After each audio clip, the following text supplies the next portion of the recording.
एक खूबसूरत दिन आयशा अपने घर से बाहर निकली। आसमान पे हल्के फुल्के बादल थे, हवा बहुत ठंडी थी। आयशा एक बहुत अच्छी और नेक बच्ची थी। आयशा हमेशा दूसरों की मदद करने की कोशिश करती क्योंकि इसके दिल में दूसरों के लिए मोहब्बत और हमदर्दी थी। इसका मानना था कि जो शख्स दूसरों की मदद करता है इसे हमेशा दिली खुशी मिलती है। आयशा का स्कूल करीब ही था। आयशा स्कूल से वापसी पे एक बाजार से गुजरी। इसका ख्याल था कि शायद इसे कुछ मजे का खाने को मिल जाए या कोई अच्छी किताब। बाजार में लोगों का रास्ता, खाने की खुशबुएं हर तरफ फैली हुई थी और हर दुकान पे रंग बिरंगी चीजें सजी हुई थी। आयशा एक दुकान के सामने से गुजर रही थी कि अचानक इसकी नजर एक बूढ़े शख्स पर पड़ती है जो बाजार में सामान उठा रहा था। वो बहुत थका नजर आ रहा था। इसके हाथों में बहुत सारी चीजें थी। इसके पीछे इसका एक छोटा सा ठेला भी था जिस पर मुख्तलिफ सामान लादा हुआ था। आयशा ने देखा कि वो बूढ़ा शख्स काफी मुश्किल से सामान उठा रहा है और इसे चलने में भी दिक्कत हो रही है। आयशा का दिल ये देखकर नरम हो गया। वो फौरन इसके पास गई और मुस्कुराकर कहा, अंकल क्या मैं आपकी मदद कर सकती हूँ? आप बहुत ज्यादा सामान उठा रहे हैं, आप थक जाएंगे। बूढ़े शख्स ने इसे नजर उठाकर देखा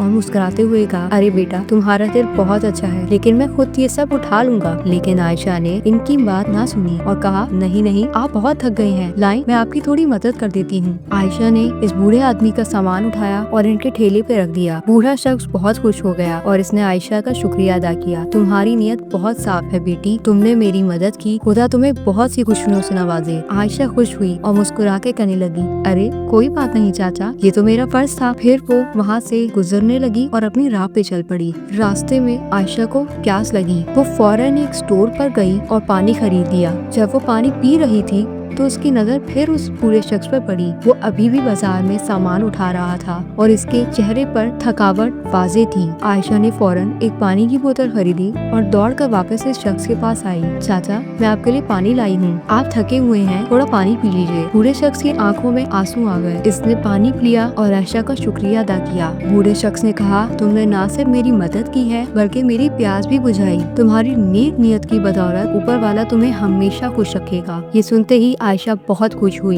इसने दिल में सोचा ये एक छोटा सा काम था लेकिन इससे चाचा कितने खुश हुए। आयशा ने जाने का इरादा किया लेकिन इससे पहले बूढ़े शख्स ने एक और बात कही, बेटी तुमने जो मेरी मदद की है वो सिर्फ सामान तक महदूद नहीं थी। तुमने मुझे एहसास दिलाया है कि आज भी दुनिया में अच्छे लोग मौजूद हैं। तुम्हारी ये मदद मुझे हमेशा याद रहेगी और मैं दुआ करता हूँ कि ऊपर वाला तुम्हें हमेशा खुशियाँ दे। आयशा खुश हुई और वो अपने घर पहुँची। आयशा ने ये सारी बातें अपनी अम्मी को आकर बताई। इसकी अम्मी ने मुस्कुराकर कहा, बेटी तुमने जो अच्छा काम किया इसका फल तुम्हें जरूर मिलेगा। याद रखो जब भी तुम दूसरों की मदद करो ऊपर वाला तुम्हारी जिंदगी में खुशियाँ भरेगा। इसी दिन आयशा ने फैसला कर लिया कि वो हमेशा दूसरों की मदद करेगी और नेक नियति से अपने काम करेगी क्योंकि अच्छे कामों का फल हमेशा बहुत अच्छा होता है। एक दिन यासिर खुशी खुशी घर आ रहा था। इसके हाथ में एक रिपोर्ट कार्ड था जिसमें सब मज़ामीन में अच्छे नंबर दर्ज थे। जैसे ही वो घर पहुंचा इसने जोर से आवाज दी, अम्मी अब्बू देखें मैंने क्लास में सबसे अच्छे नंबर लिए। यासिर की वालदा ने जल्दी से किचन से बाहर आकर उसका रिपोर्ट कार्ड देखा और मुस्कुराते हुए कहा, माशाल्लाह तुमने तो वाकई हमारा सर फख्र से बुलंद कर दिया। इसी दौरान यासिर के वालिद भी दफ्तर से वापस आए हुए थे। जब इन्होंने ये खबर सुनी तो वो भी बहुत खुश हुए। इन्होंने कहा, यासिर तुमने बहुत मेहनत की और इसका फल पाया, अब हम तुम्हें एक खास इनाम देंगे। अगले दिन यासिर के वालिद उसे बाजार ले गए। यासिर ने बड़े शौक से खिलौने देखे लेकिन जब उसकी नजर एक खूबसूरत सुर्ख रंग की साइकिल पर पड़ी तो इसकी आंखें चमक उठी।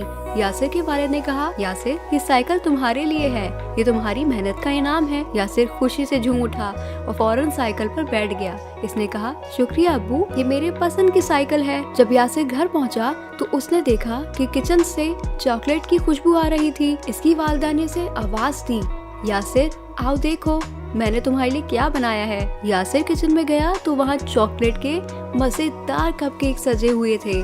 इसकी वालिदा ने कहा, कपकेक तुम्हारी पसंद के हैं, आज तुमने जो कामयाबी हासिल की है ये उसकी खुशी में है। यासिर ने एक कपकेक खाया और कहा, वाह ये बहुत मजेदार है, आपने मेरी पसंद को हमेशा याद रखा अम्मी। शाम होते ही यासिर के दादा और दादी इसके घर आए। दादी अम्मी के हाथ में एक खूबसूरत रैप किया हुआ गिफ्ट था। जैसे ही यासिर ने दरवाजा खोला दादी अम्मी ने कहा, मेरे लाल ये तुम्हारे लिए है। यासिर ने गिफ्ट खोला, इसमें एक सुर्ख रंग की खूबसूरत खिलौना गाड़ी थी। वो खुशी से चलाया। वाह दादा दादी अम्मी, ये तो मेरी पसंदीदा गाड़ी है। दादा अबू ने कहा, हम सब तुम पर फख्र करते हैं, हमेशा ऐसे ही मेहनत करते रहना। रात के खाने के बाद यासिर, इसके अम्मी अबू और दादा दादी ने एक साथ वक्त गुजारा। सबने मिलकर यासिर को गले लगाया और ढेर सारी दुआएं दी। यासिर ने कहा, मैं वादा करता हूँ कि हमेशा मेहनत करूंगा और आप सबको खुश करूंगा। तो दोस्तों, ये कहानी हमें ये सबक सिखाती है कि मेहनत का सिला हमेशा अच्छा मिलता है और हमारे घर वाले हमारी कामयाबी में सबसे ज्यादा खुश होते हैं। अली एक बहुत हंसमुख और शरीर लड़का था। वो हमेशा नए नए दोस्त बनाने की कोशिश करता रहता, मगर इसे कभी ऐसा दोस्त नहीं मिला जिसके साथ वो अपने वक्त को मजे से गुजार सके। वो अक्सर सोचता, काश मुझे कोई ऐसा दोस्त मिले जो मेरे साथ खेलने और हंसी मजाक करने का शौक रखता हो। एक दिन अली अपने घर के करीब वाले पार्क में खेलने लगा। पार्क में वो बहुत से बच्चों को खेलते हुए देख रहा था, मगर कोई भी ऐसा नहीं था जिसके साथ वो खेल सके। वो थक हार के बैठ गया। अचानक से इसकी नजर एक अजीब गरीब जानवर पर पड़ती है। ये जानवर कोई मामूली जानवर नहीं था। वो एक हंसता मुस्कुराता बंदर जॉनी था। जॉनी का रंग सुनहरा था और इसकी आंखें चमक रही थी। वो बेहद चुस्त और खुश मिजाज था। जॉनी को देखकर अली बहुत हैरान हुआ और इसकी तरफ दौड़ के गया। अरे तुम कौन हो? अली ने कहा। जॉनी हंसते हुए बोला, मैं जॉनी हूँ और मैं तुम्हारे साथ खेलना चाहता हूँ। अली ने कहा, लेकिन तुम तो बंदर हो और मैं इंसान हूँ, क्या हम दोनों एक दूसरे के साथ खेल सकते हैं? जॉनी ने कहा, क्यों नहीं, मैं तुम्हें दिखाऊंगा कि हम दोनों मिलकर कितने मजे कर सकते हैं। अली और जॉनी ने पार्क में खेलना शुरू कर दिया। जॉनी ने अली को एक दरख्त की शाख से लटक कर झूलने का तरीका बताया। अली थोड़ी झिझक के बाद कोशिश की और वो भी दरख्त की शाख से झूलने लगा। अली को ये बहुत मजेदार लगा। ये तो बहुत मजे का है, अली ने खुश होकर जॉनी से कहा। फिर जॉनी ने अली को एक और चैलेंज दिया। अब हम एक छोटे से गुलाबी रंग के फूल को दरख्त के ऊपर फेंक कर पकड़ने की कोशिश करेंगे। इन दोनों का खेल इतना मजेदार था कि पार्क में मौजूद बाकी बच्चे भी इन्हें देखकर मुतासिर होने लगे और बाकी बच्चे इनकी तरफ मुतवज्जे होने लगे। अब जॉनी ने एक नया मंसूबा बनाया।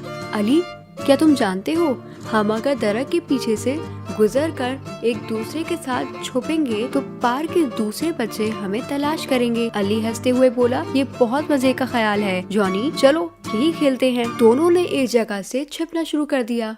जॉनी दरख्त के पीछे छुप गया और वहाँ से आवाजें निकालने लगा और अली भी इसके साथ पीछे पीछे छुपा और ये लोग बच्चों को डराने लगे। ये दोनों बच्चे इतने शरीर थे कि पार्क के दूसरे बच्चे परेशान हो गए और इनका पीछा करते हुए दौड़ने लगे। फिर अचानक से पार्क के दूसरे बच्चों ने इन दोनों को पकड़ लिया और कहा, हम तुम्हें तलाश कर रहे थे जॉनी और अली। जॉनी और अली दोनों मिलकर हंसने लगे और हंसते हंसते गिर गए। फिर जॉनी ने कहा, अरे अब हमें मिलकर एक नया मंसूबा बनाना होगा। लेकिन अली ने कहा, तुम्हारा ख्याल बहुत मजे का है, लेकिन जॉनी अब हमें सोच समझ के खेलना होगा। अली ये जान गया था कि हमें शरीर मंसूबों से दूसरों को तंग नहीं करना चाहिए। शाम होते ही दोनों बच्चे एक दरख्त के नीचे बैठकर थोड़ी देर आराम करते हुए बातें करने लगे। अली ने कहा, जॉनी, मुझे तुम्हारे दोस्त बनकर बहुत खुशी हुई, लेकिन हमें सीखना चाहिए कि दूसरों के साथ खेलना और हंसी मजाक करना अच्छा है, मगर इन्हें तंग करना अच्छी बात नहीं है। जॉनी ने कहा, हाँ अली, तुम बिल्कुल ठीक कह रहे हो। अब हम दोनों नए तरीके से खेलेंगे और दूसरों को भी अपने साथ खिलाएंगे और उनकी खुशी का ख्याल रखेंगे। इसके बाद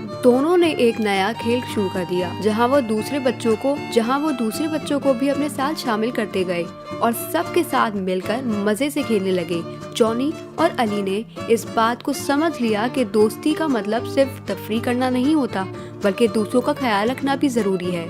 तो दोस्तों, इस कहानी से हम ये सबक ले सकते हैं, हमें अपनी दोस्ती में दूसरों का एहतराम करना चाहिए और इन्हें खुश रखना चाहिए। खेलने और मजाक करने का असल मकसद सिर्फ तफरीह करना नहीं है, बल्कि एक दूसरे का ख्याल रखना लाजिम है।